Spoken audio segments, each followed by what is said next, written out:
नमस्कार दोस्तों, आपके अपने YouTube चैनल स्टडी मंत्रा में आपका स्वागत है। साथियों, नर्सिंग एग्ज़ाम की तैयारी करने वाले विद्यार्थियों के लिए वीडियो इम्पोर्टेंट रहने वाला है। जो भी साथी nursing exam, AIIMS, railway, Rajasthan की जो विभिन्न भर्ती परीक्षाएँ हैं, उनमें जो नर्सिंग एग्ज़ाम की तैयारी कर रहे हैं उनके लिए वीडियो इम्पोर्टेंट रहने वाला है। इस वीडियो में कम्युनिटी हेल्थ नर्सिंग से संबंधित टॉप 50 MCQ कवर करेंगे। जो साथी चैनल पर नए हैं वो चैनल को सब्सक्राइब करें, साथ ही बेल आइकन को प्रेस करें ताकि जो भी कंटेंट हम आपके लिए लिख रहे हैं वो सबसे पहले आपके पास पहुंच सके। वीडियो को अपने सभी साथियों तक शेयर करना ना भूलें।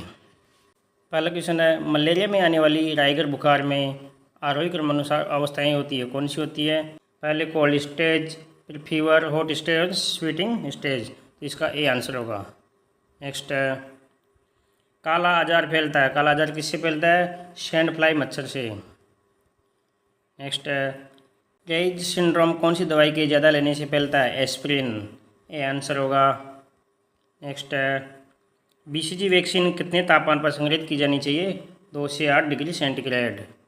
बी आंसर होगा। ड्यूलेंट्स कितने तापमान पर संग्रहित किए जाते हैं? 2 से 8 डिग्री सेंटीग्रेड। बी आंसर होगा। कौन सी वैक्सीन से इंजेक्शन की जगह स्थायी निशान बन जाता है? वो जो चकत्ते बन जाते हैं कौन सी से बनता है इस निशान? BCG। ये आंसर होगा। इंडियन एकेडमी ऑफ पीडियाट्रिक्स के अनुसार ग्रेड फर्स्ट कुपोषण का वेट ऑफ एज स्कोर कितना है? 71 से 80%। ये आंसर होगा ए ग्रेड में। इंडियन एकेडमी ऑफ पीडियाट्रिक्स के अनुसार ग्रेड सेकंड कुपोषण का वेट ऑफ एज स्कोर कितना होगा? 61 से 70%। Next, Indian academy of paediatrics के अनुसार ग्रेड थर्ड कुपोषण का वेट ऑफ एज स्कोर कितना होगा? 51 से 60%। नवजात शिशु में टिटनेस बीमारी हो सकती है, किससे हो सकती है?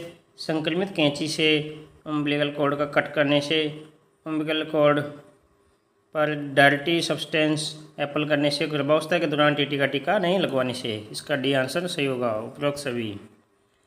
लॉकजा और ट्राइसमस किस बीमारी का लक्षण है? टेटनेस का।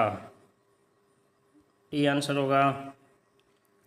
लॉकजा, रिसस, सार्डोनिक्स एंड ओपिस्थोटोनस किस बीमारी के जैविक या मुख्य लक्षण है? टेटनेस के। डी आंसर होगा। WHO ने भारत को कब पोलियो फ्री देश घोषित कर दिया था? 27 मार्च 2014 को। कब किया था? 27 मार्च 2014। लास्ट केस कब पाया गया था? 13 जनवरी 2011 को। भारत में पोलियो का अंतिम मरीज कब चिन्हित किया गया? 13 जनवरी 2011। नेक्स्ट है, भारत में पोलियो का अंतिम मरीज कहाँ चिन्हित किया गया था? पश्चिम बंगाल। बी आंसर होगा। पोलियो की बीमारी किसके माध्यम से फैलती है? ट्रांसप्लेसेंटल। बी आंसर होगा। पोलियो वायरस का इंक्यूबेशन पीरियड कितना होता है? 7 से 14 दिन का। बी आंसर होगा।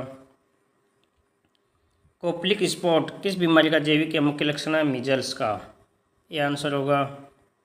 SSPE कौन सी बीमारी का कॉम्प्लिकेशन है? मीजल्स का। ये आंसर सही होगा।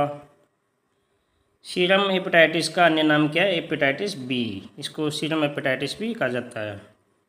इन्फेक्शन हेपेटाइटिस का अन्य नाम क्या है? Hepatitis A. जापानीज इंसेफेलाइटिस का एम्पलीफायर होस्ट कौन है? पिग। ए आंसर होगा। इनमें से कौन सी हाईली हीट सेंसिटिव वैक्सीन है? OPV, oral polio vaccine. B answer होगा। टाइफाइड में मुख्य रूप से उपयोगी दवा कौन सी है? सेफ्ट्रेक्सोन। ये आंसर होगा। डेंगू वायरस के कितने सीरोटाइप्स होते हैं? 4।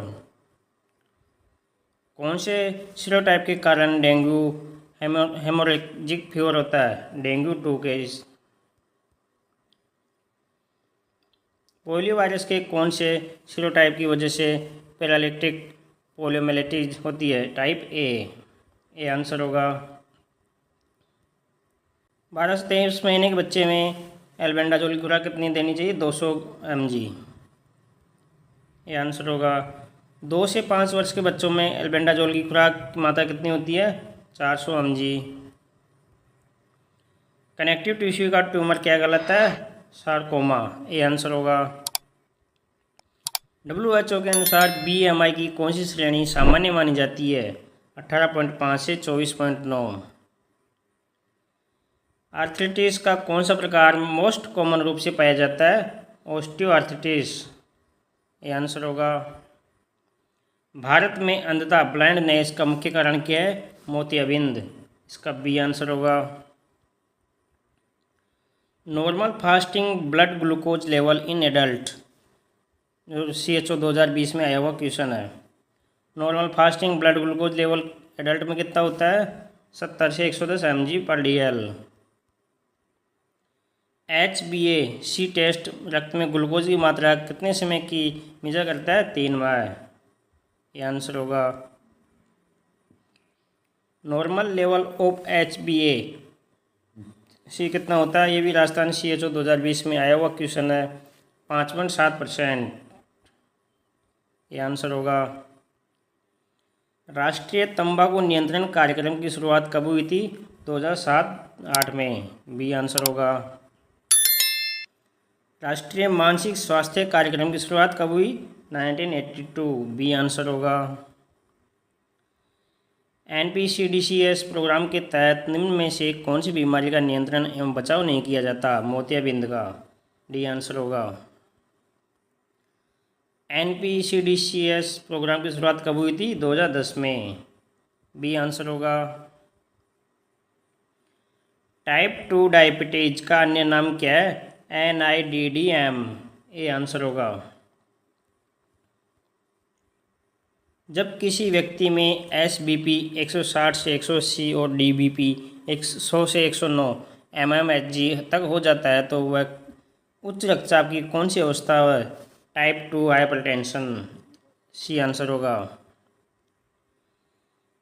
मैलिग्नेंट हाइपरटेंशन यानी घातक उच्च रक्तचाप में रक्तचाप कितना हो जाता है? 180 से 110 mmHg। ये आंसर होगा। Definition of overweight. ओवरवेट की डेफिनेशन क्या है? BMI 25 से 29.9।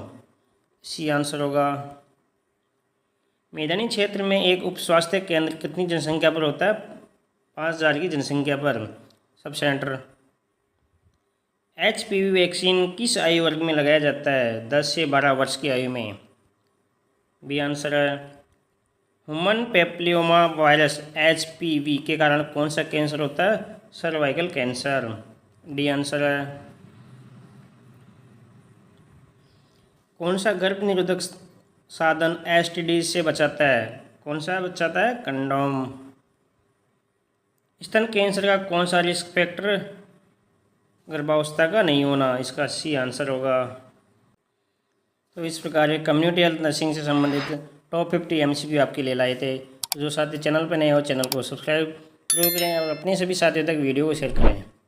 डिस्क्रिप्शन में फेसबुक पेज और टेलीग्राम चैनल का लिंक दिया गया है, वहाँ से आप हमारे चैनल को ज्वाइन कर सकते हैं। इस पर डेली लेटेस्ट कंटेंट डाले जाते हैं। वीडियो को लाइक करें, शेयर करें और चैनल को सब्सक्राइब करना नहीं भूलें। धन्यवाद।